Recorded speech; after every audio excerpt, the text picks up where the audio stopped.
Bienvenue sur la chaîne Savant Log. Nous avons une très bonne nouvelle pour vous avant de commencer cette vidéo. Cette nouvelle est la suivante.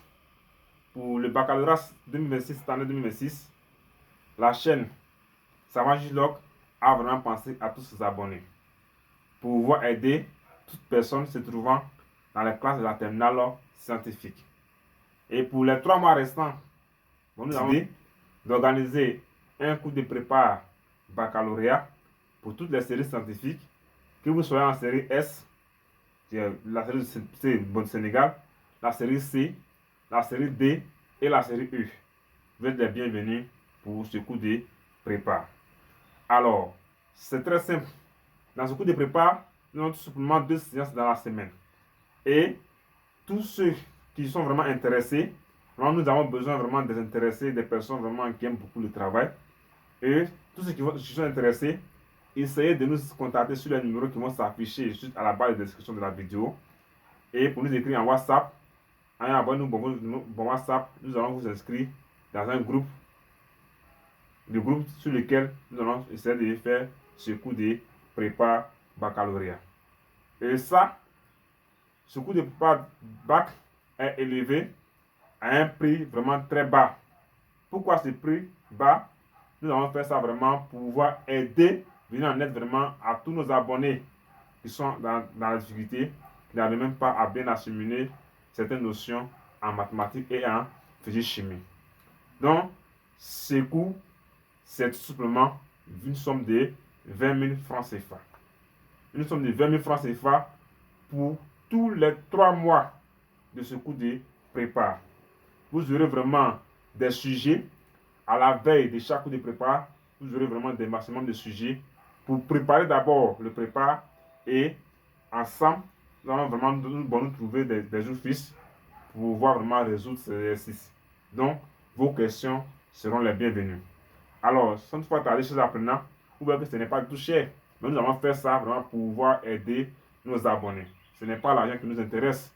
Si c'est l'argent qui nous intéresse, pourquoi nous pouvons faire ce prépa-là seulement qu'à une somme de 20 000 francs pour ces 3 mois. Voilà, donc pour tous ceux qui sont intéressés, n'hésitez pas à nous écrire et nous allons vraiment vous ajouter sur le groupe WhatsApp des savants J-Logo.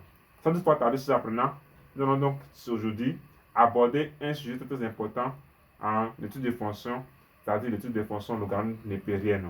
Alors, soyez connectés jusqu'à la fin de cette vidéo et vous allez comprendre beaucoup de choses. Sans doute pas tarder, on va passer à la présentation de notre exercice. Vous voyez très bien ici que c'est la partie B. C'est une fonction que nous avons déjà étudié la première partie dans les vidéos précédentes. Et la partie B ici, on considère maintenant la fonction numérique f de la variable réelle x définie par f de x égale à ln de x sur x moins ln de x si x est strictement supérieur à 0. C'est-à-dire x appartient à l'intervalle ouvert 0 plus l'infini. Et f de 0 ici est égal à moins 1. F de 0 nous donne ici le f de 0. Maintenant, on dit ECF, sa coupe rotative dans un repère orthonommé OIJ. Unité graphique ici, c'est de 2 cm. La première question, 1A, étudier la continuité de la fonction f en 0. 1B, étudier la dérivabilité de la fonction f en 0, puis en donner une interprétation géométrique, c'est-à-dire une interprétation graphique. 2. 2A, on dit étudier le centre de variation de la fonction f et dresser son tableau de variation. En 2B, préciser le signe de la fonction f de x sur son ensemble de définitions. Une question à laquelle nous avons déjà répondu dans la première partie de l'étude de cette fonction. 3A, déterminer une équation de la tangente t à la courbe CF au point d'abscisse x égale à 1. 3B, finalement, construire la tangente t et la courbe de la fonction CF dans le repère. Alors, pour construire la tangente t, pour tous ceux qui ne savent pas, ou bien qui ont oublié un peu, quand il faut construire une droite dans un repère à partir de son équation, ça sera aussi un coup de rappel pour vous. Donc voilà pourquoi vous devez suivre cette vidéo jusqu'à la fin, afin de ne pas rater vraiment ces leçons essentielles. Alors, si vous êtes aussi nouveau sur la page, n'hésitez pas à vous abonner et de mettre la partie A pour aller aussi suivre la partie A que nous venons tout simplement de faire dans la vidéo précédente. Alors, ces apprenants, sans plus tarder, nous allons passer à résolution de notre exercice. Voici la fonction qui est définie ici au tableau. Elle est définie ici, f de x égale à ln de x sur x moins 1 et x moins ln de x si x est strictement supérieur à 0. Et ici, on dit que f de 0 ici est égal à moins 1. Ici, la fonction ici est définie en deux parties. La première expression de la fonction ici, elle est définie de telle sorte que x ne soit pas dans son ensemble de définition. Mais si vous voyez ici que il y a certains qui vont se poser la question, mais pourquoi ici x n'appartient pas à l'ensemble des définitions de la fonction, ça veut dire x est strictement supérieur à 0, ça veut dire 0 n'appartient pas à l'ensemble des définitions de la fonction, et pourquoi donc ce même 0 là, il a une image par la fonction f. Si j'apprenant, si vous voyez ça, ça dit tout simplement que à ce niveau là, on peut tout simplement écrire ce que le test ce que le notion n'a pas écrit, on peut tout simplement dire que f de 0 ici est égal à moins 1 si x est égal à 0. C'est ce qui a manqué un peu dans le test. Parce que tu vois ici f de x est égal à ça. Donc f de 0 du coup ça veut donc dire que si x est égal à 0. Donc en réalité, 0 qui est là appartient bel et bien à l'ensemble des définitions de notre fonction que nous allons étudier. Alors, si apprenons sans toutefois tarder, qu'est-ce que nous allons essayer de faire ici? Alors, de façon générale, on dit qu'une fonction f, par exemple, dans l'ensemble des définitions de f, est définie en un nombre réel, c'est-à-dire au voisin d'un nombre réel a, c'est seulement si les deux conditions que nous avons dit ici sont vraiment respectées. D'abord, ce nombre-là en question doit d'abord appartenir à l'ensemble des définitions de notre fonction. Et après, la limite lorsque x tend vers, la valeur de la fonction tend vers ce nombre réel-là, de cette fonction-là, soit égale à la même chose que l'image de ce nombre réel-là par la fonction en question. Pourquoi nous disons ça? D'abord aussi, nous disons aussi que 0 ici d'abord appartient à l'ensemble des définitions de toutes nos fonctions f ici. Pourquoi? Parce que 0 ici a une image bien définie par la fonction. Donc ici, on dira cependant que nous avons ici 0. Nous avons 0 qui appartient à DDF. DDF n'est pas obligatoirement, ce n'est pas seulement, non. Mais on dit DDF en général. Comme 0 ici appartient à DDF, on va donc maintenant évaluer maintenant la limite lorsqu'il s'en vers ce 0 là, à gauche en 0, par la même fonction f ici. Alors, 0 appartient à l'ensemble des définitions de la fonction f, et cette fois-ci, on commence dans les calculs de limite. Limite, lorsqu'il s'en vers 0, ici, nous voyons très bien que ici, la fonction f ici, elle serait comment tout simplement? Dans cette première expression-là, elle est définie ici à droite en 0. Donc lorsqu'il s'en met 0 à droite ici, de notre fonction f ici, est égal à quoi? Est égal à la limite, lorsqu'il s'en met 0, on voit tout bon, laisser le mettre 0. Pourquoi? Parce que nous avons déjà dit que 0 ici appartient à DDF. Là, bon, ce n'est pas du tout un crime. À ce niveau-là, mais on va mettre ici à droite en 0 quand même. On va remplacer ma f de x par son expression. C'est-à-dire ln de x sur x moins ln de x. Alors, sous apprenant, nous allons essayer d'évaluer d'abord les limites. La limite de la fonction qui est au numérateur, c'est-à-dire ln de x qui est au numérateur, à droite en 0, c'est égal à moins l'infini, c'est une limite de référence. Et la limite de la fonction qui est au dénominateur, c'est-à-dire x moins ln de x, à droite aussi en 0, c'est égal à plus l'infini, c'est une limite de référence. Pourquoi plus l'infini? D'abord, ln de x en 0, ça fait moins l'infini, et ce moins là, ça va faire plus l'infini. La limite de x en 0, ça fait 0. Donc du coup, nous aurons moins l'infini sur plus l'infini. C'est-à-dire infini sur infini, qui est une forme indéterminée.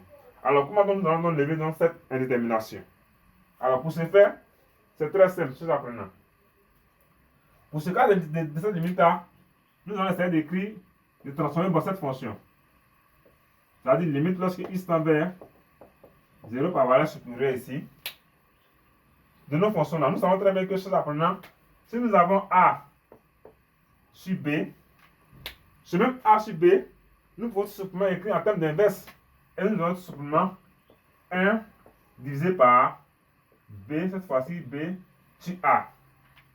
Lorsque nous écrivons ça, bon, nous n'avons pas boycotté le sens de l'exercice. Cette propriété-là, elle est admise. A sur B égale à 1 sur B sur A. Donc en manipulant ça, on retrouve directement ce qu'elle a là.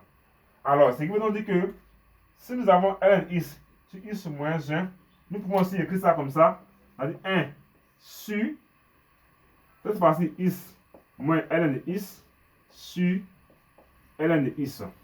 C'est ce que ça veut dire. Donc, en utilisant cette propriété-là, voici ce que nous pouvons écrire. Alors, chez apprenant, pour ce faire, nous allons revenir à la ligne ici. Nous aurons ici limite lorsque is tend vers 0 par valeur supérieure de f de is, c'est égal à la limite lorsque is tend vers 0 par valeur supérieure de 1 divisé par is moins ln de is sur ln de is. Maintenant, une propriété très importante que nous allons appliquer ici au dénominateur ici. Si nous avons par exemple a plus b sur c, a plus b sur c, on peut simplement décrire ça comme ça, a sur c, et on regarde le signe qui est là. Si c'est moins, on met moins, si c'est plus, on met plus ici, b sur c également. Vous voyez? C'est ce que nous allons utiliser ici. Alors, en utilisant ça maintenant, cette fois-ci, nous allons avoir ici, cette limite va se réduire à la limite lorsqu'il s'en vers 0 par valeur supérieure de 1 sur is sur ln de is, comme ici c'est moins ln de is sur ln de is également. Alors nous savons très bien que ln de is sur ln de is ça fait 1. Donc pourquoi ne pas écrire 1 en même temps? Donc ici, c'est-à-dire, nous avons ici is sur ln de is moins 1. Voici notre bonne fonction. Alors essayons maintenant d'évaluer les limites en 0. S'il n'y a pas de forme indéterminée. Alors, si apprenons, nous avons que cette fonction qui est là, la limite de is en 0, ça fait 0. La limite de ln is, ça fait moins l'infini ici en 0. Nous savons si nous avons ici 0 sur infini, comme 0 c'est un réel, nous savons très bien que réel sur infini, ça fait 0. Donc, ça veut donc dire que, comme ça, la limite de cette fonction, elle fait 0. Et la limite de moins 1 qui est une constante en 0, ça fait la constante elle-même. Moins 1. Donc, la limite de toute cette fonction qui est au dénominateur de 1 ici, va se réduire à la limite de moins 1 en 0, c'est-à-dire nous ici moins 1 au dénominateur. Et au dénominateur, la limite de 1 en 0 aussi, ça fait 1 également. Donc nous aurons ici 1 sur moins 1 qui va faire tout simplement ici moins 1. Donc nous avons ici limite lorsqu'il s'en vers 0 par valeur supérieure de f de is ici est égal à moins 1. Et nous allons maintenant justifier car la limite lorsqu'il s'en vers 0 par valeur supérieure de is, ln de is ici égale à 0. C'est ce que nous pouvons dire. Alors, qu'est-ce que nous constatons chez l'apprenant? Nous remarquons très bien que 0 non seulement appartient à l'ensemble des décisions de la fonction f ici, et nous voyons ici que la limite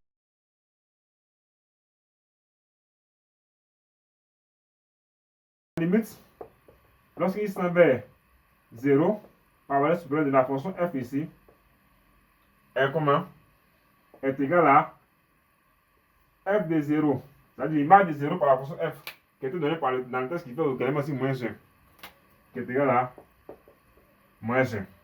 Alors, si apprenant, nous ne devons pas affirmer ici directement que notre fonction f ici, elle est contenue en 0. Vous voyez? Mais on peut tout simplement affirmer ici que notre fonction f ici, elle serait tout simplement contenue à droite en 0. À droite en 0. Parce que la limite que nous avons terminée ici, ce n'est pas la limite de la fonction f en 0. C'est surtout la limite de la fonction f ici à droite en 0. Donc c'est possible. Alors ici, nous disons ici que comme d'abord, comme 0 appartient à l'ensemble des fonctions de la fonction g f ici, et que la limite de la fonction f, lorsqu'il s'en vers 0 par valeur supérieure, est égale à f de 0 qui fait moins 1. Donc alors,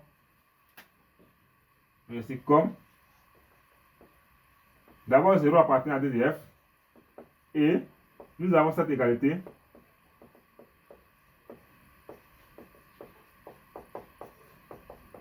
qui est égal à f de 0. Alors nous devons supposer que la fonction f ici est contenue à droite en 0. Donc voici la réponse à cette question qui est là. Dans le test, on dirait Dieu nous dit que d'étudier la contenue de la fonction à droite en 0. Mais nous ne sommes pas précisé. Donc ça veut dire aussi une question piège. Parce que la fonction f ici, certes, elle peut être définie en 0, mais elle n'est pas définie à gauche en 0. Vous voyez très bien, elle n'est pas définie à gauche en 0. Elle peut être définie en 0 et ne pas être définie à gauche en 0. Alors, si vous avez compris cette partie, nous allons maintenant passer à la deuxième partie. La dérivabilité de la fonction f ici en 0, puis de donner une interprétation géométrique.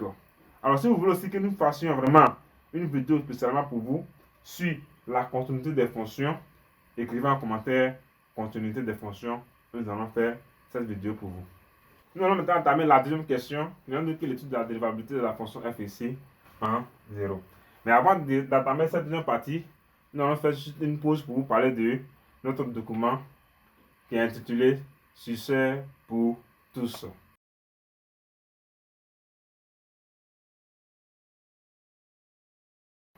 Alors, c'est un document que nous avons déjà mis en ligne depuis dans le mois de décembre. Vraiment, et jusqu'à présent, les abonnés n'ont pas encore vraiment réagi au maximum. Plusieurs ont acheté le document et vraiment ils ont vu que le contenu vraiment était très bon. Parce que dans le document, vous allez voir tous les cours de terminale, que vous soyez en terminale C, terminale D, terminale E, terminale S. Tous les programmes sont très bien organisés dans ce document. Vous allez avoir les résumés de cours bien détaillés, des exercices d'application très du cours, des exercices type bac et les examens du baccalauréat de certains pays de l'Afrique de l'Ouest. Alors, chers apprenants, dans ce document aussi, une très bonne nouvelle est la suivante.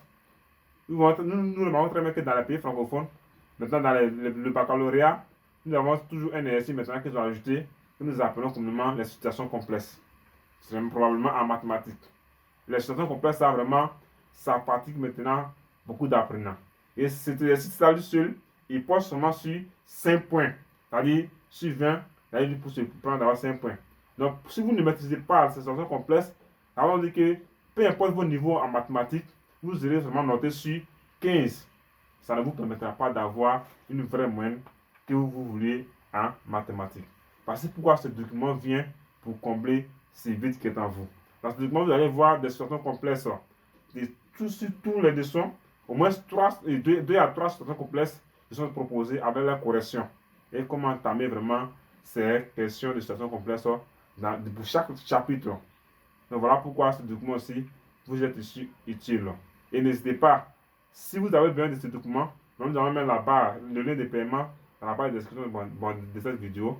Et n'oubliez surtout pas du cours de prépa, comme nous avons dit. Si vous achetez aussi le document, vraiment, ça sera aussi un bon moment pour vous, pour venir encore dans le cours de prépa. Et si vous rapportez des difficultés aussi dans le document, vous allez nous faire savoir aussi pendant ces cours de préparation que nous allons faire. Alors, abordons maintenant la deuxième partie de notre exercice. La deuxième question nous demande ici d'étudier la dérivabilité de la fonction f ici en 0, puis en donner une interprétation géométrique. L'interprétation géométrique ici, c'est-à-dire une interprétation graphique. Alors, on va étudier la dérivabilité de nos fonctions f ici en 0. Pour étudier la dérivabilité d'une fonction au voisinage d'un nombre réel a, par exemple, nous allons d'abord faire un rappel des formules du cours. Si nous avons une fonction f, que nous voulons étudier la dérivabilité au voisinage de a, par exemple, qui est un nombre réel, qu'est-ce que nous faisons? Nous calculons tout simplement cette limite que nous appelons communément la limite de taux de variation. Lorsqu'il s'en met a de la fonction f moins l'image de a par la fonction sur x moins a. C'est ce rapport qui est appelé le taux de variation. Et ça, tout ça, ça donne la limite du taux de variation. Si cette limite elle est finie, alors on dit que une fonction f ici est dérivable en a. Mais si elle n'est pas finie, alors on dit que la fonction f ici n'est pas dérivable en a. Et dans tous les cas, à ces deux résultats-là, nous avons des représentations graphiques que nous pouvons donc définir logiquement. Si cette limite est finie, c'est veut dire que la fonction est dérivable en a. Maintenant, quelle est une représentation graphique qui peut donc découler de ce résultat-là? Si la fonction est dérivable en a, alors c'est que au point A en question, la fonction admet une tangente à sa courbe, une tangente à sa courbe, dont nous pouvons poser son équation. Et maintenant, si la fonction n'est pas dérivable en a, on dit simplement que la fonction f admet une tangente verticale. C'est là où nous parlons de tangente verticale. Il y a tangente et il y a tangente verticale. Donc, dans tous les cas, des résultats là, nous avons toujours vraiment les deux propositions comme interprétation graphique. Alors, on va maintenant appliquer cette formule que vous voyez ici à notre exercice. Donc, pour ce faire, Nous allons d'abord calculer maintenant la limite.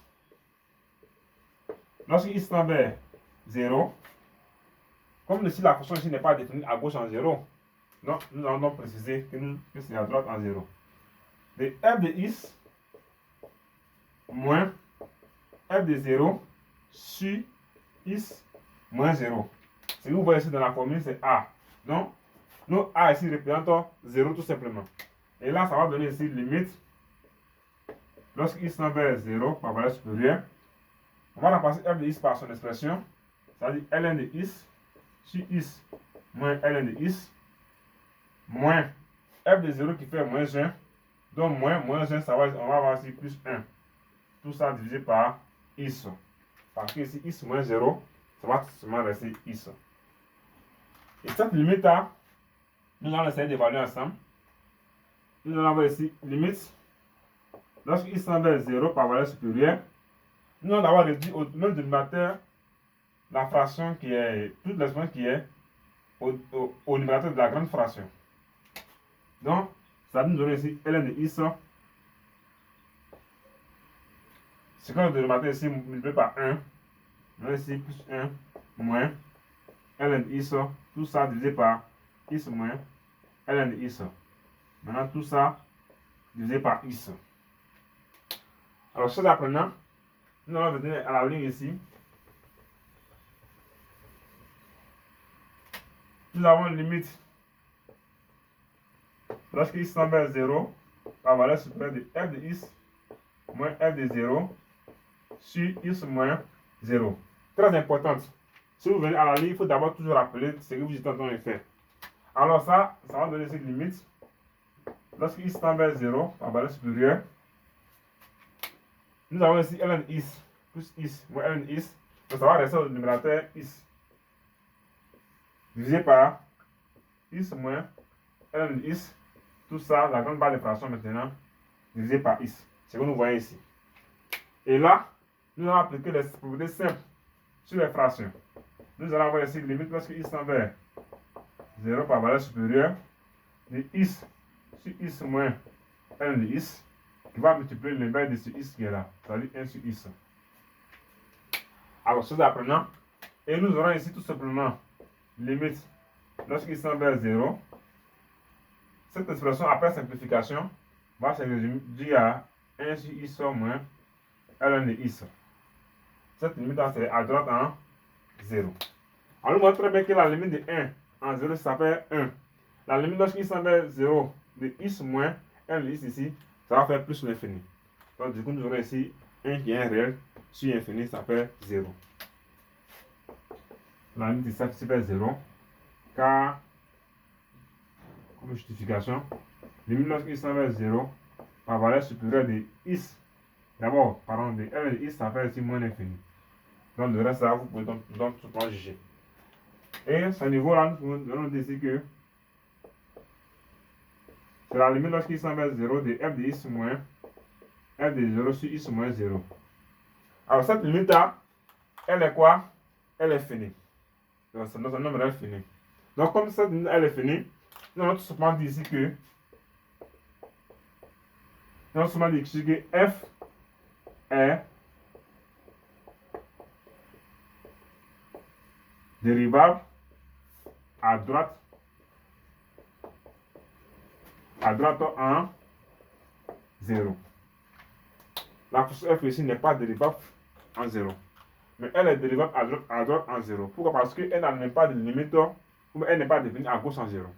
Mais elle peut être définie en 0, mais pas à gauche en 0. Alors, si nous apprenons, vous voyez que la fonction f ici est dérivable à droite en 0. Comme elle est dérivable à droite en 0, et qu'elle n'est pas dérivable en 0 elle-même, alors on dirait tout simplement que, comme interprétation géométrique ou bien graphique, on dirait tout simplement que notre fonction, la courbe de notre fonction f ici admet une demi-tangente. Là, cette fois-ci, on parle de demi-tangente parce que la fonction n'est pas dérivable totalement en 0, mais elle est dérivable à droite en 0, c'est-à-dire en une partie de 0. Donc, c'est une demi-tangente. Et cette demi-tangente, nous allons déterminer son équation tout à l'heure. Si nous prenons par exemple la droite delta étant, bon, ici, on nous a pas demandé son équation, donc ce n'est pas trop nécessaire. Mais nous pouvons tout simplement dire que, comme la fonction f ici est déjà à droite en 0, alors elle admet une demi-tangente au point d'abscisse is égale à 0. Et vous vous arrêtez là. Si on vous avait demandé de déterminer l'équation de cette tangente, vous allez bien la déterminer. Mais si vous avez oublié cette méthode-là, je pense bien que juste avant dernière question de cette étude de fonction, ils ont demandé à déterminer l'équation de la tangente de nos fonctions ici au point d'abscisse égale à 1. Donc, suivez cette vidéo jusqu'à la fin afin de ne pas marquer ou bien rater cette question. Pour la deuxième question ici, on nous demande ici d'étudier le centre de variation de notre fonction f. Alors, nous avons déjà parlé du centre de variation, comme il faut étudier le centre de variation dans les vidéos précédentes. Dans cette petite vidéo, il faut aussi comprendre que pour étudier le centre de variation d'une fonction, l'élément clé sur lequel on se base généralement, c'est d'abord déterminer d'abord sa dérivée et étudier maintenant le signe de sa dérivée. Alors, sans toutefois tarder, nous allons essayer d'étudier le centre de variation de nos fonctions g ici sur l'intervalle ouvert 0 plus l'infini. Donc, pour ce faire, voilà.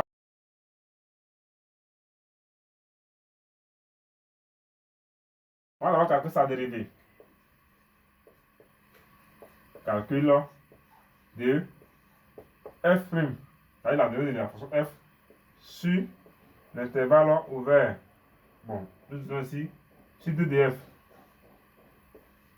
Ça sera encore plus mieux. Alors, chose apprenant, on va calculer maintenant la dérivée de notre fonction f ici. On dira que f est dérivable sur son ensemble de définition et quelque chose il s'appartient à l'ensemble de définition de la fonction f ici. F' de is égale. Comme ici, f est égal à cette expression, si is est également supérieur à 0, donc on peut donc remplacer df par l'intervalle ouvert 0 plus l'infini. Ce n'est pas grave. Alors à ce niveau-là, on va maintenant dériver cette fonction-là. Nous avons affaire ici au dérivé de quotient de deux fonctions. Pour un rappel, si vous avez u sur v, la dérivée de u sur v, vous dérivez d'abord le u qui est au numérateur, vous multipliez ça par v, et vous faites moins la dérivée de v qui est au dénominateur maintenant, multiplié par u. Et vous divisez tout ça par la fonction v qui est au dénominateur élevé au carré. Donc c'est ce que nous allons appliquer ici. Ici, notre fonction par identification, notre fonction u ici c'est ln de is. Notre fonction v c'est tout ce qui est au dénominateur, c'est-à-dire is moins ln de is.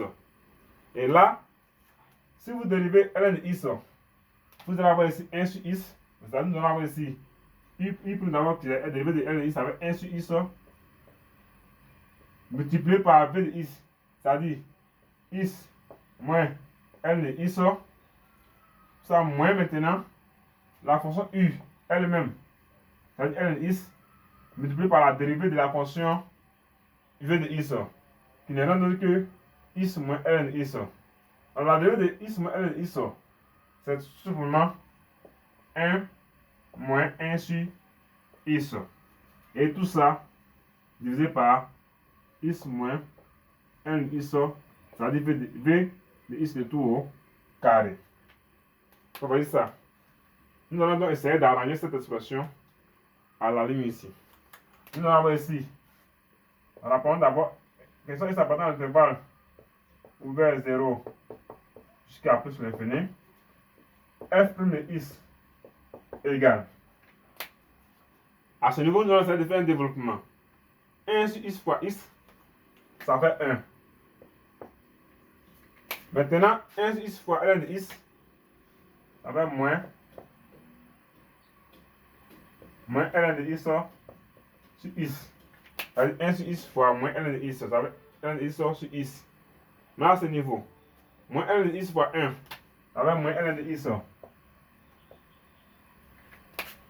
Et ici, moins ln de is fois 1 sur is, ça va plus ln de is sur is. Tout ça va divisé par is moins ln de is de tout élevé au carré.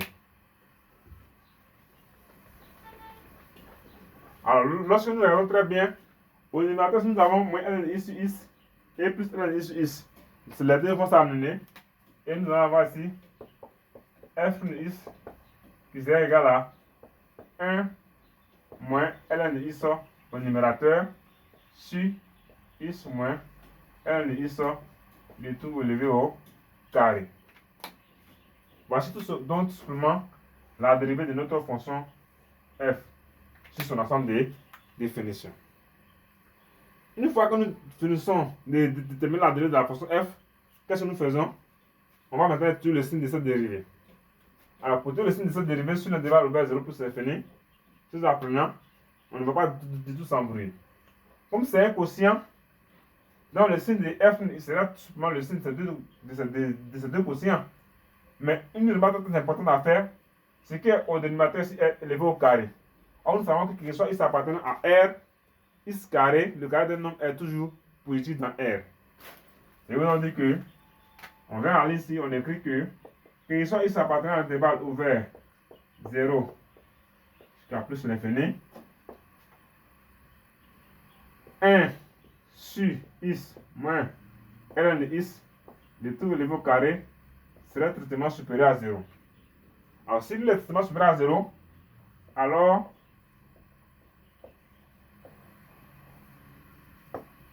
le signe de f' est celui de 1 moins ln de x. Comme le signe de f' est celui de 1 moins ln de x sur l'intervalle ouvert 0 plus l'infini, donc pour déterminer le signe de la dérivée de la fonction f ici, nous allons tout simplement étudier le signe de 1 moins ln de x sur l'intervalle ouvert 0 plus l'infini. Pour ce faire, nous allons chercher un nombre réel qui va annuler cette fonction. Donc ici, on pose donc que soit x appartient à l'intervalle ouvert 0 jusqu'à plus l'infini. On pose donc que 1 moins ln de x est égal à 0. C'est-à-dire on peut poser que la dérivée de la fonction f est égale à 0 parce que c'est son numérateur qui est 1 moins ln de x. Donc si nous résolvons cette équation-là, nous allons nous rendre compte que x ici sera tout simplement égal à expo. C'est-à-dire, ou bien expo de 1. Ça va en dépendre de vous. Après avoir trouvé la valeur de x, pour lequel 1 moins ln de x est égal à 0, qu'est-ce que nous devons faire? On va essayer de dresser un petit tableau. Et dire que x est égal à exponentielle de e, et pardon, expo. Alors la forme de cette équation-là, nous pouvons donc la retrouver aussi comme ça, x moins e égale à 0. Avant de dresser le tableau de variation. Ici, là, dit que x égale à 1 moins ln de x égale à 0, ça veut dire que x égale à e, e qui est expo. Maintenant, la forme de l'équation plus simple que nous pouvons déduire de cette égalité-là, c'est x moins e, c'est-à-dire expo, égale à 0. Alors, ça veut dire que si nous venons ici dans notre petit tableau de signe de la dérivée de la fonction f, un tableau à deux lignes, la première ligne va occuper ici les valeurs de x, c'est-à-dire de l'intervalle 0 jusqu'à plus l'infini. Et comme c'est e qui annule la dérivée de la fonction, donc nous allons mettre ici expo ici au milieu entre 0 et puis plus l'infini. Parce que expo même est déjà supérieur à 0. Et là, nous allons mettre ici x moins e expo. On peut dire x moins e ou bien 1 moins ln de x. Alors, puisque e expo, c'est-à-dire qu'il y a 0 de cette équation qui est là, ou bien de 1 moins ln de x, donc ça va pour qu'on mette ici 1 sur 0 ici. Et là, à gauche de cette racine ici, on met ici le signe contraire de a, et à droite, on met là-bas le signe de a, comme nous avons déjà vu dans les vidéos précédentes. Donc, alors, le a ici étant positif, le contraire de son signe, ça doit être ici moins, et ici, le signe de a ici est positif. C'est le signe plus. Alors, ce qui veut donc dire que nous allons donc revenir un peu à la ligne pour interpréter maintenant ce tableau qui est là et pour trouver dans le centre de variation. Mais si nous pouvons donc dire ça à l'oral, ça veut donc dire que puisque l'intervalle ouvert 0 ou ouvert en expo, la dérivée de nos fonctions, on avait dit que le signe de la dérivée de nos fonctions était celui de 1 moins 1 de x, voire x moins expo. Donc ça veut donc dire que le signe de x moins expo nous donne directement le signe de la dérivée de la fonction f ici sur son ensemble de définitions. Donc, comme x moins expo est strictement négatif sur intervalle ouvert 0 et ouvert en expo, c'est qu'on dit que la dérivée de la fonction f aussi est strictement négative sur intervalle ouvert 0 jusqu'à expo. Vous voyez? Donc, si la dérivée de la fonction f est strictement négative sur l'intervalle ouvert 0 expo, c'est qu'on dit que la fonction f elle-même, elle serait strictement décroissante sur l'intervalle ouvert 0 expo. Et comme la dérivée de la fonction f ici est positive sur l'intervalle ouvert en expo et en plus l'infini, c'est donc ici que la fonction f elle-même aussi serait strictement croissante sur l'intervalle ouvert expo plus l'infini. C'est tout simplement. Alors, sans toutefois tarder sur apprenant, nous allons maintenant passer au tableau de variation de la fonction f de x. Nous allons maintenant dresser le tableau de variation de notre fonction f ici. C'est un tableau à 3 lignes. Nous le savons très bien.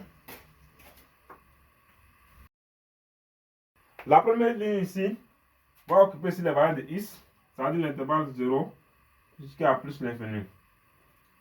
Et ici, la deuxième ligne ici, elle a tout simplement le signe de la dérivée. Mais on va essayer d'introduire entre 0 plus l'infini le nombre réel qui annulait la dérivée de la fonction f, qui était le dérivée que la fonction expo. Donc du coup ici, comme expo annule la dérivée de la fonction f, donc dans la ligne de la dérivée, au niveau de l'exponentielle, nous allons mettre ici 0 ici. Et il était déjà dit que entre 0 et expo, la dérivée de la fonction f ici était de signe négatif. Et entre expo et plus infini, la fonction f ici était souvent croissante. Donc nous avons ici un signe moins ici et ici un signe positif. Alors, comme nous n'avons pas d'abord calculé les limites, la fonction f elle-même en 0, mais au début, nous avons essayé d'évaluer pour cette limite-là lorsqu'on parlait un peu de la continuité de la fonction en 0. Donc on peut donc essayer de mettre le résultat de cette limite ici. Mais nous n'avons pas d'abord calculé la limite de la fonction en plus de l'infini. Mais on peut donc rester dans la variation sans toutefois même calculer les limites. Alors, entre 0 et expo, la limite de la fonction ici est négative. Alors la fonction est décroissante. Donc on quitte de 0 jusqu'à expo. Mais entre expo et plus l'infini, la dérivée de la fonction ici est positive. Donc on quitte de expo en jusqu'à plus l'infini, la fonction est décroissante. Alors à ce niveau-là, on aura maintenant notre extrémum. L'extrémum ici en question, ça sera l'image de expo par la fonction f. Pour trouver cette image-là, pour trouver cette image-là, il faut remplacer x par expo dans l'expression de f de x. Et on aura en haut là-bas ln de expo sur expo moins 1 et moins ln de expo. ln de expo est égal à 1. Alors tout simplement, on aurait ici, comme image de exponentielle, ça va donner ici 1 sur expo moins 1. Donc voici donc l'image de exponentielle qui est là. Tout simplement. Donc c'est ça qui est notre extrémum. Alors, comme nous connaissons déjà la limite de la fonction f ici en 0, il fait tout simplement moins 1. Donc nous allons mettre moins 1 ici. Nous allons mettre ici moins 1. Ça, c'était la limite de la fonction f ici, qui est définie à droite en 0. Vous voyez très bien le tableau de variation que nous avons obtenu ici. Mais il y a une question très simple à vous poser. Est-ce que ce tableau de variation qui est là, est-ce qu'il est correct? Pourquoi je vous pose cette question? Parce que ici, quand vous regardez la valeur de l'image de l'extrémum, c'est-à-dire l'image de E par la fonction f, la valeur que nous trouvons ici comme la valeur de l'extrémum, c'est-à-dire qui est notre minimum ici, comparons pour cette valeur qui est là à moins 1. On dit que la fonction décroît, c'est-à-dire qui de moins 1 jusqu'à 1 sur expo moins 1. La fonction décroît de 0 à exponentielle. Et regardez la valeur où la fonction décroît. On quitte de moins 1 pour venir jusqu'à 1 sur expo moins 1 et on nous dit que la fonction ici décroît. C'est-à-dire que ça c'est possible. Pour voir un peu la différence, si vous essayez de calculer, c'est-à-dire que vous faites le rapport de 1 sur expo moins 1, la valeur que vous allez trouver là, comparez cette valeur-là à moins 1. Si c'est bien calculé, la valeur que vous allez trouver serait forcément supérieure à moins 1. Donc si cette valeur est supérieure à moins 1, ce qui veut donc dire que ce qui est ici n'est pas correct. Vous voyez un peu la différence. Tout ça, c'est pour attirer votre attention sur quelque chose de très importante. Pourquoi? Il faut noter que la dérivée de la fonction que nous avions obtenue, elle était définie par quelque chose x appartenant à l'intervalle ouvert 0 jusqu'à plus infini. La dérivée de la fonction f était définie par 1 moins ln de x sur x moins ln de x, le tout élevé au carré.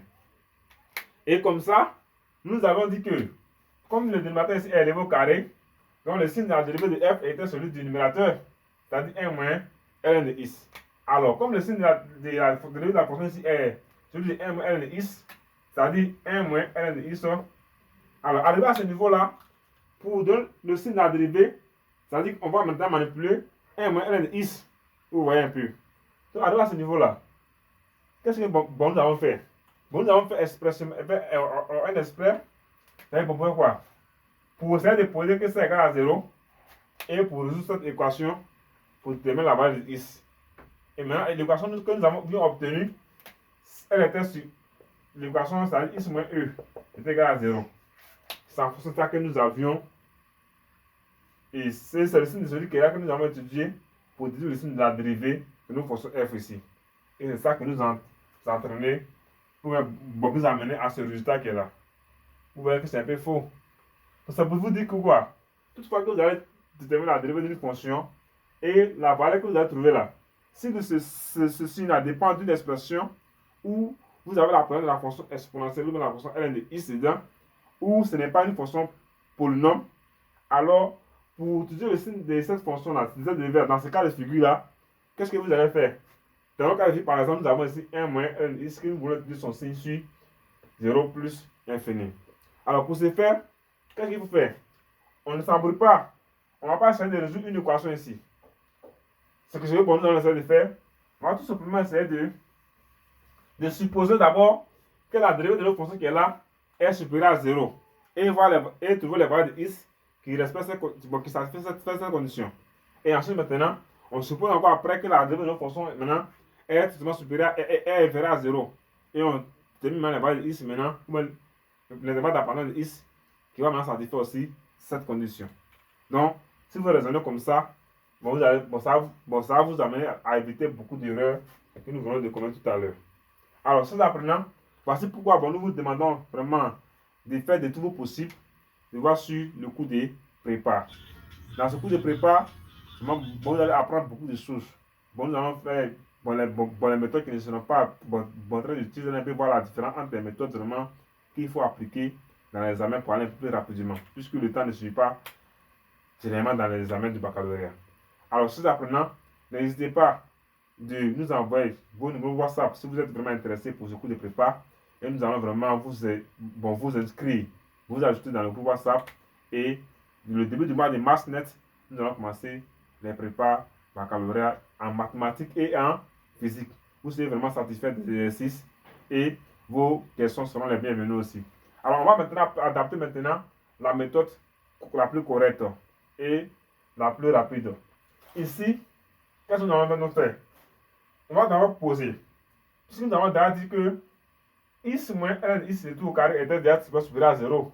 C'est-à-dire le signe de la dérivée de la fonction f ici était celui de 1 moins ln de x. Comme le signe de la dérivée est celui de 1 moins ln de x, alors ce qui veut nous dire que tout ce que nous allons faire ici, c'est par rapport à 1 moins ln de x sur l'intervalle ouvert 0 plus l'infini. Alors dans ce cas, nous ne nous en prenons pas. On vient dans la ligne ici, on écrit f. Bon, d'abord, quel que soit x appartenant à l'intervalle ouvert 0 plus l'infini, f de x serait strictement supérieur à 0. Si seulement si, c'est-à-dire, si on pose que f de x est strictement supérieur à 0, cela va nous amener à une équivalence. C'est-à-dire que 1 moins ln de x sur x moins ln de x, le tout relevé au carré qui représente f de x, sera aussi également strictement supérieur à 0. C'est là cette équivalence. Puisque nous savons déjà, nous connaissons déjà le signe de celui qui est au dénominateur. Alors on va maintenant s'intéresser au numérateur, c'est-à-dire 1 moins ln de i sera strictement supérieur à 0. Nous avons ici maintenant une équation avec la fonction ln, le ne peut rien. Non. Alors là, nous allons donc essayer de faire passer le 1 là-bas. Nous aurons ici moins ln de i qui sera strictement supérieur à moins 1. Et en multipliant de part et d'autre cette négative par moins 1, qui est un nombre réel négatif, alors le négatif va changer de sens, c'est-à-dire on a maintenant ln de x qui sera strictement supérieur à plus 1, inférieur à plus 1. Et là, pour évaluer la valeur de x, qu'est-ce qu'il faut faire? On sait aussi que la fonction exponentielle, c'est une fonction qui est extrêmement croissante. Si nous avions a qui est inférieur à b, alors expo de a est aussi inférieur à expo de b. Donc, c'est ce que nous allons adapter ici. Et pourquoi ça? Vous allez comprendre ça plus tard. Donc, on va essayer d'adapter ici. Donc, si ln de x est strictement inférieur à 1, alors exponentielle de ln de x sera aussi inférieur à exponentielle de 1 qui fait expo la fonction expo elle-même. Pourquoi cette transformation?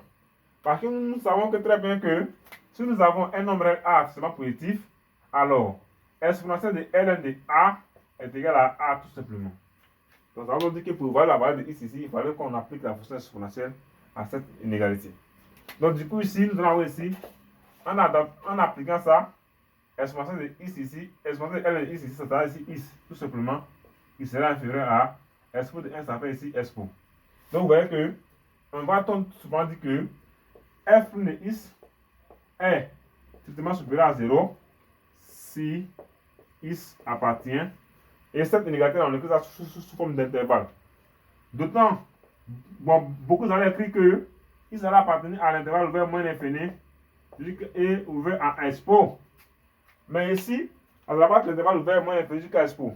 Parce que la fonction n'est pas définie à moins l'infini, la fonction est définie de 0 à plus l'infini.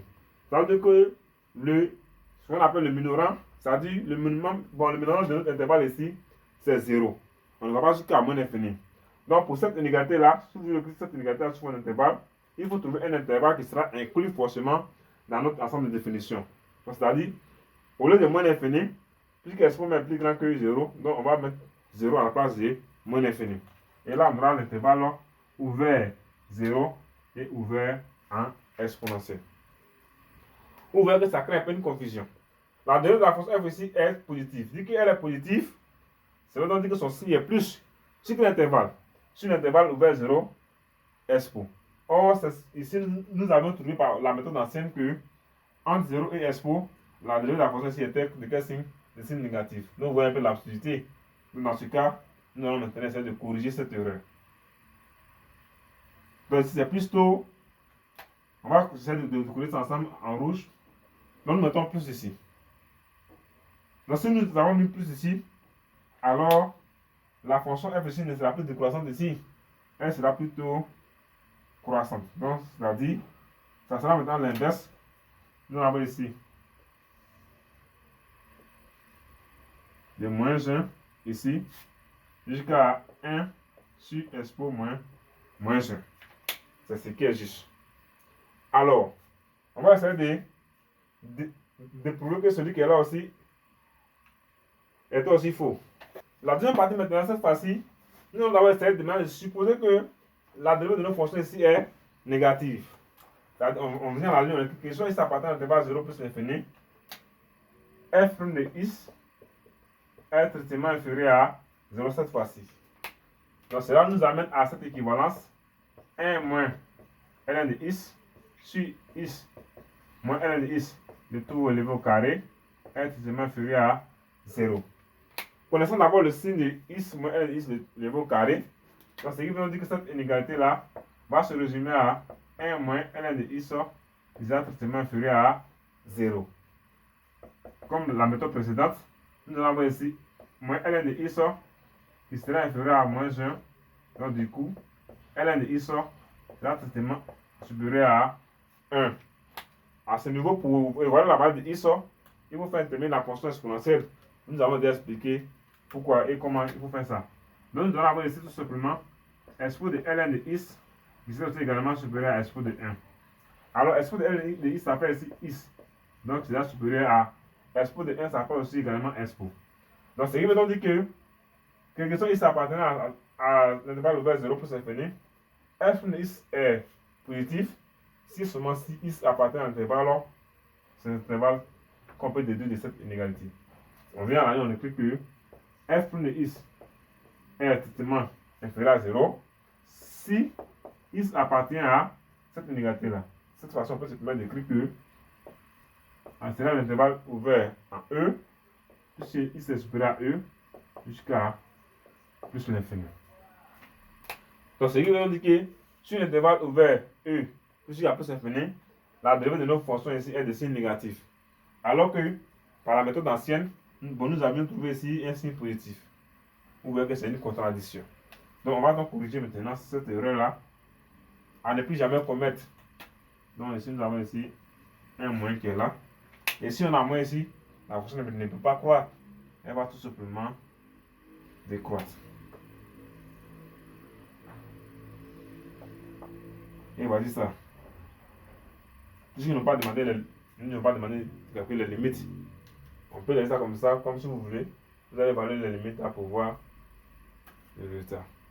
Alors, ces apprenants, il faut aussi noter que la fonction n'est pas dérivée et n'est pas définie à droite, à gauche en 0. Donc, vous pouvez aussi faire ça.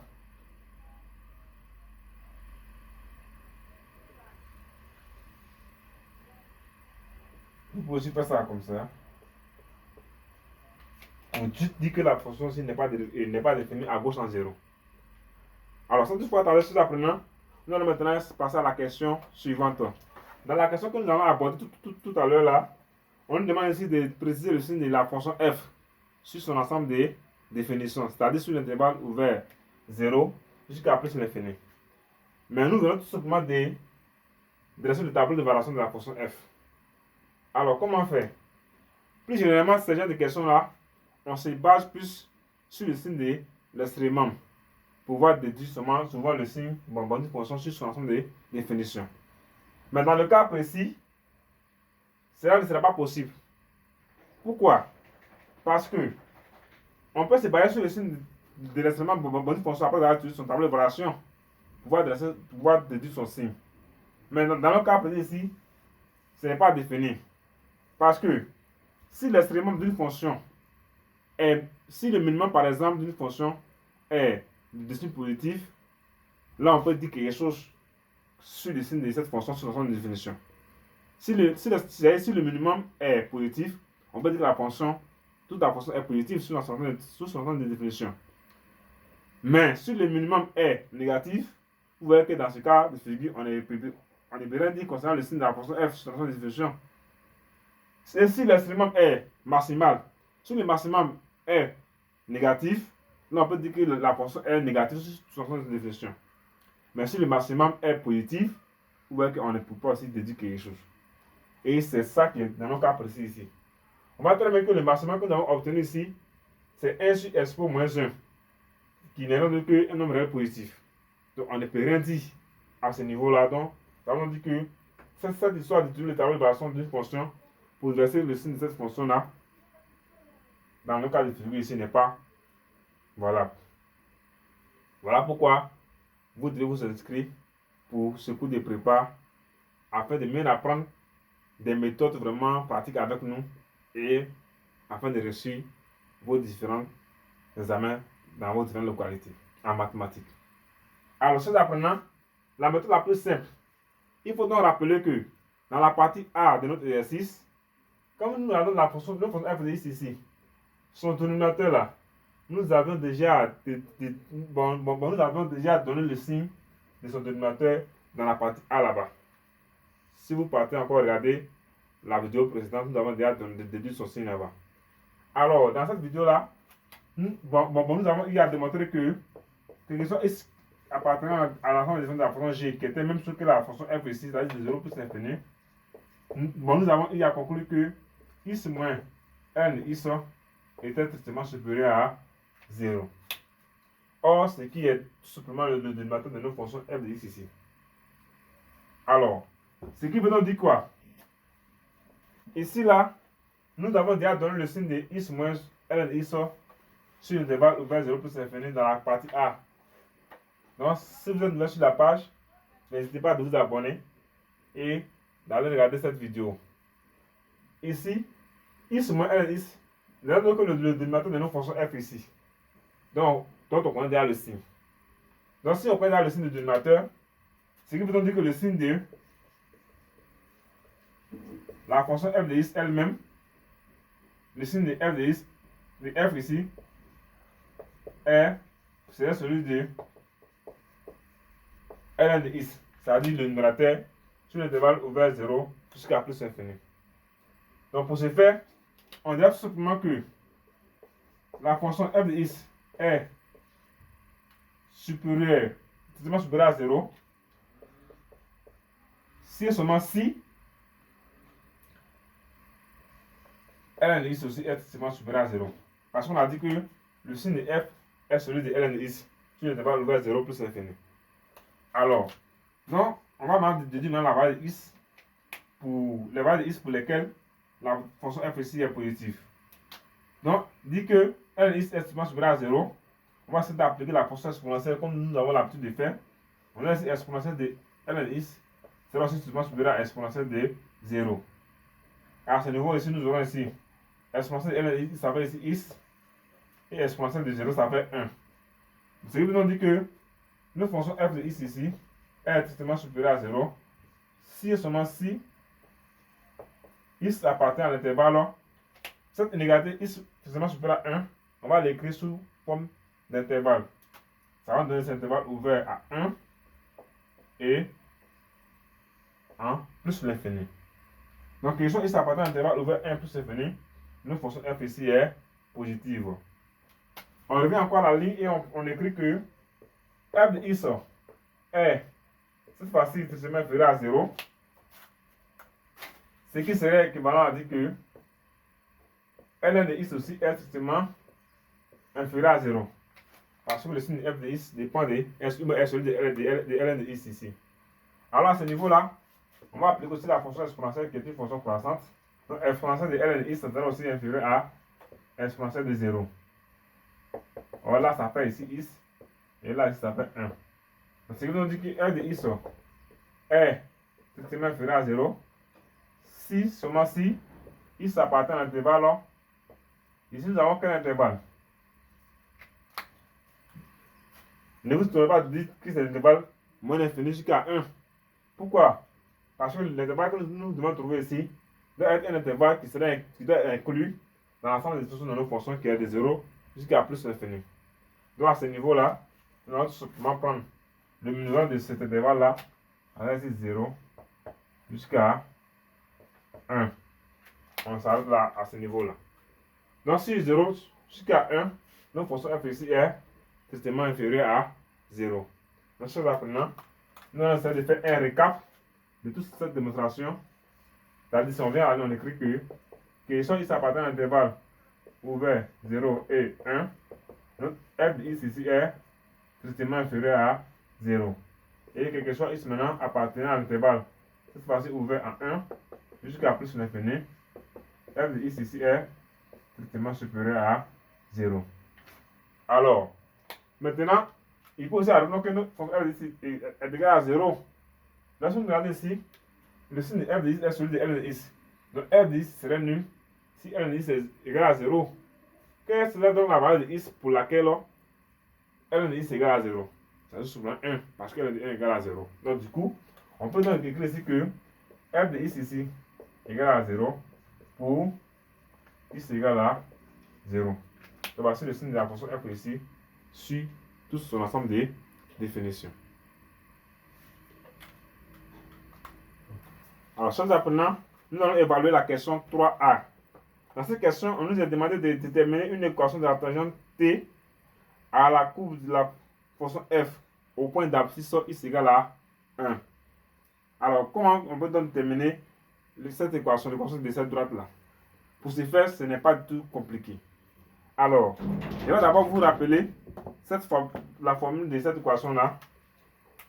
On dit par exemple, si nous avons une fonction f qui est dérivable au voisinage d'un nombre a, alors l'équation de la tangente de cette fonction-là, à ce point d'abscisse a là, est définie par y égale à f' de a moins x, et facteur x moins a plus f de a. Avec f' de a, le nombre dérivé de la fonction en a. Si la fonction f est dérivable en a, voici l'équation de la tangente à la courbe de cette fonction-là au point d'abscisse a. Dans notre question ici, notre point a ici, notre nom a ici est égal à 1. Donc, en identifiant déjà, nous allons dire ici que la droite t, son équation, serait donc sous la forme y égale à f' de 1, au lieu de a, ça veut dire 1, facteur de x moins a, ça veut dire x moins 1, plus f de 1. C'est ce que ça veut dire. Alors, chose apprenant, f' de 1. Pour avoir f' de 1, nous avons besoin de l'expression de la dérivée de la fonction f. Or, l'expression de la dérivée de la fonction f, nous avions trouvé que f' de x, si nous nous rappelons, était égal à 1 moins ln de x sur x moins ln de x de tout élevé au carré. C'est ça qui était l'expression de la dérivée de la fonction f. Dans ce cas, f' de 1 serait égal à quoi? 1 moins ln de 1 cette fois-ci sur 1 moins ln de 1. Tout ça élevé au carré. Alors nous savons très bien que ln de 1, ça fait 0. Donc nous allons tout simplement ici 1 comme image de 1 par la dérivée de la fonction f ici. Alors, et à ce niveau, maintenant nous venons ici à la ligne ici. Nous allons écrire que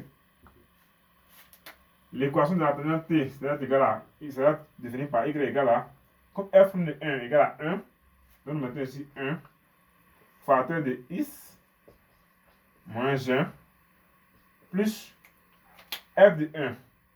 Quand nous avons étudié le signe de la fonction f sur son ensemble de définition, nous avons trouvé que f de x était égal à 0 pour x égale à 1. Donc, c'est donc que f de 1 ici est égal à 0. Donc, f de 1 est égal à 0. Donc, ça va plus 0.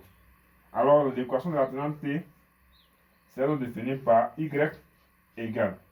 Si nous multiplions 1 par un facteur, ça donne ce facteur lui-même, c'est-à-dire x moins 1 plus 0. Donc, voici l'équation de la tangente à la courbe de la fonction f au point d'abscisse x égale à 1. Vous voyez que ce n'est pas du tout compliqué. Alors, dans la question suivante, on nous demande ici, sur apprenant, de construire la tangente t à la courbe de la fonction f et la courbe de la fonction f dans le même repère. Construire la courbe de la fonction de la tangente et la courbe de la fonction cf dans le même repère. Donc, nous allons donc construire notre repère ici, tout simplement.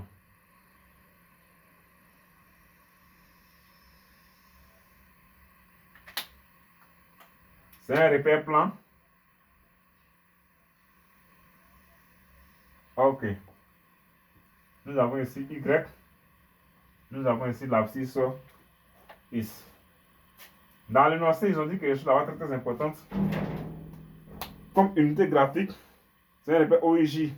Mais on dit unité graphique ici, c'est 2 cm. C'est lui, on dit quoi? Dans vos papiers millimétrés, ça veut dire que dans le papier millimétré là, bon, c'est un peu gradué. Par exemple, où il y a 1 cm là, on dit unité graphique 2 cm. Ça veut dire que sur le papier millimétré là, bon, vous allez considérer 2 cm pour 1. C'est ce que ça veut dire.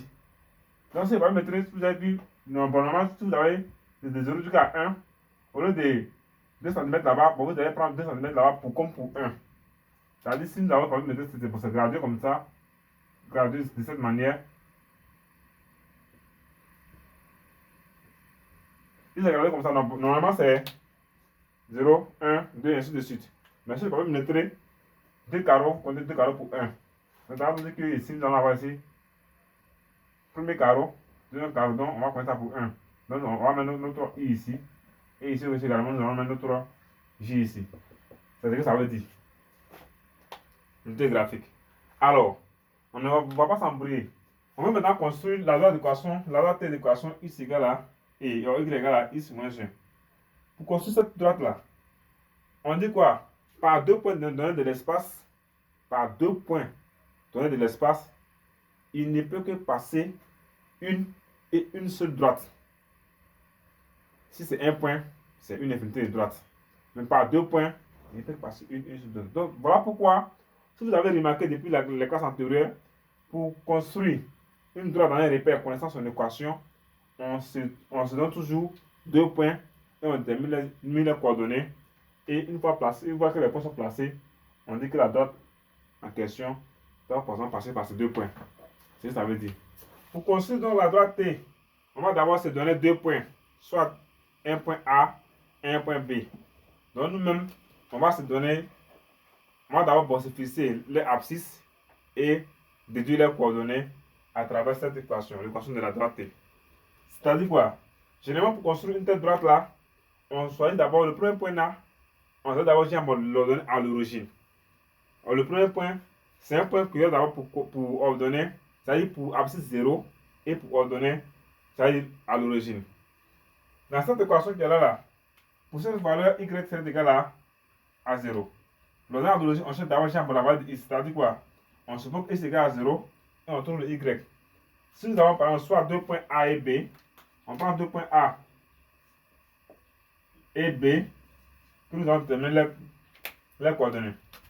Si nous supposons que, avec les points A et B appartenant respectivement et appartenant à la droite T, si les points A et B appartiennent à la droite T, c'est que les coordonnées que nous allons déterminer doivent forcément vérifier l'équation de cette droite-là. Alors, on se donne d'abord, pour le premier point A par exemple, on peut se donner 0 comme son abscisse. Si on donne que A pour abscisse 0, pour que A appartienne nécessairement à la droite T, pour trouver dans son ordonnée, il faut donc remplacer x par 0 dans l'équation de la droite T. Sinon, si ce n'est pas ça, si vous donnez par exemple A égale 0 puis un autre point là-bas, forcément ce point-là ne va pas appartenir à la droite T. C'est-à-dire que ces coordonnées ne vont pas vérifier l'équation de la droite. Pour que les points que vous avez choisis, les coordonnées puissent vérifier l'équation de la droite, une fois que vous pouvez vous fixer soit les abscisses et déterminer les ordonnées à partir de cette équation. Ou bien soit vous pouvez vous fixer les ordonnées et déterminer les abscisses à partir de cette équation. Pour que les deux points puissent nécessairement appartenir à la droite. Si nous supposons que A a pour abscisse 0, alors pour trouver son ordonnée, on va remplacer dans cette équation-là x par 0. Si on remplace x par 0 dans cette équation-là, on va se rendre compte que y serait égal à moins 1. Donc le point A aura pour coordonnée 0, moins 1. Le point B également, on peut d'abord se fixer un point, par exemple 1 comme son abscisse. Si nous prenons 1 comme l'abscisse de B, alors pour trouver son ordonnée, on va remplacer x ici par 1 dans y ici dans cette équation et la valeur de y que nous allons trouver, c'est l'ordonnée du point B. Alors ça veut dire quoi? Si on remplace x ici par 1, on aura y égal à 1 moins 1 qui va faire 0. Donc du coup, le point B aura pour coordonnées 1 et 0. Alors ces deux points-là, de cette manière-là, ces deux points-là, appartiennent nécessairement à la droite T. Donc, pour construire la droite T, nous allons dans nos repères ici, placer ces deux points et tracer une droite passant nécessairement par ces deux points. Et on dit que nous avons construit notre droite T. Alors, dans le premier point, le point A, le coordonnée x égale à 0 et y égale à moins 1. Donc, y moins 1, c'est-à-dire, voici la coordonnée qui est là. Nous allons venir ici. Comme on dit, une bonité graphique 2 cm pour 1. Donc, de là à là, jusqu'ici, ça fait 1. Donc, c'est comme si nous avons ici moins 1 qui est ici. Ici, c'est plus 1 qui est là-bas. Ici, c'est plus 1.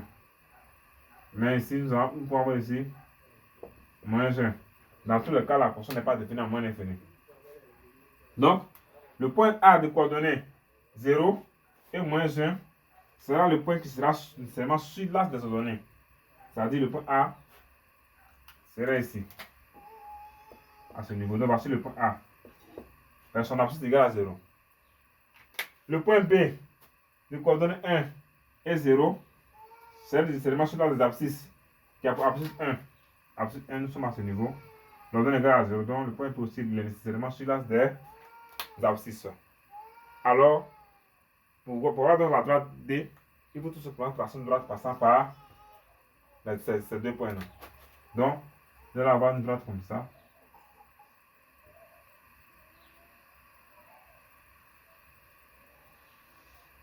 Alors, celle apprenant, voici la droite T. Donc, l'équation est y égale à x moins g, tout simplement, que nous venons de tracer. Vous voyez que ce n'est pas tout compliqué. Et chaque moment, pour construire une droite dans un repère là, vous procédez de cette manière. C'est très simple. Alors, on va maintenant construire la courbe représentative de la fonction f de x. Pour cela, nous avons besoin obligatoirement de notre tableau de variation. Donc, on va d'abord rappeler notre tableau de variation et ensuite construire la courbe représentative de notre fonction f dans le même repère. Voici le tableau de variation de la fonction f qui est terminé ici.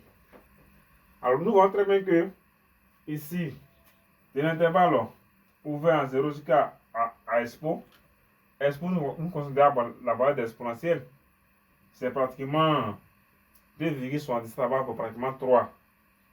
Et comme nous avons étudié le signe de la fonction f sur son ensemble de définition, nous allons trouver que ce soit f et que ce soit x appartenant à l'intervalle ouvert 0, 1, il y a 1 entre expo et celui-là. L'image de 1 par la fonction f ici, c'est 0. À ce niveau-là. Voilà. Quand nous avons déduit le signe de f de x sur son ensemble de définition, nous avons dit que quelque x appartenant à l'intervalle ouvert 0, 1, la fonction f de x était inférieure à 0. Ça se voit ici très bien. 0, 1. Ensuite de moins 1 jusqu'à 0. La fonction f de x était inférieure à 0. Moins de 1 jusqu'à plus infini, la fonction f de x était supérieure à 0. Maintenant, nous voyons très bien ici que nous avons dit qu'au point entre 0 et 1, c'est-à-dire entre 0 et puis le point 1 ici, la courbe de la fonction ici est emplie de moins 1 jusqu'à 0. Or, la fonction f ici s'annule lorsqu'elle coupe l'axe des abscisses. Nous avons donc dit que la courbe qui serait représentée ici en rouge ici, mais la fonction est comment? Elle est croissante. Donc, emplie de moins 1 ici, à ce niveau-là. 0, moins 1, jusqu'à 1 ici. Pour x égale à 1, la fonction f de x s'annule ici, bon, ça va être 0. Maintenant, à ce niveau, maintenant, de 1 jusqu'à expo c'est 2, quelque chose. Donc, de 1, là, nous avons ici 2. Là, c'est bon. Supposons que nous avons ici 2,77 et quelques là-bas ici. Si nous supposons avoir ici 2, si nous supposons avoir ici expo, maintenant, de 1 jusqu'à expo, la fonction f de x fait quoi? Elle croît de 0, c'est-à-dire à partir de là, jusqu'à la valeur de 1 sur expo moins 1. 1 sur expo moins 1, nous avons tapé ça en valeur numérique, nous avons trouvé 0,58. Donc 0,50. On sait que 1 cm, 2 cm compte pour 1. C'est qu'en réalité, 1 cm qui était là va compter pour 0,5.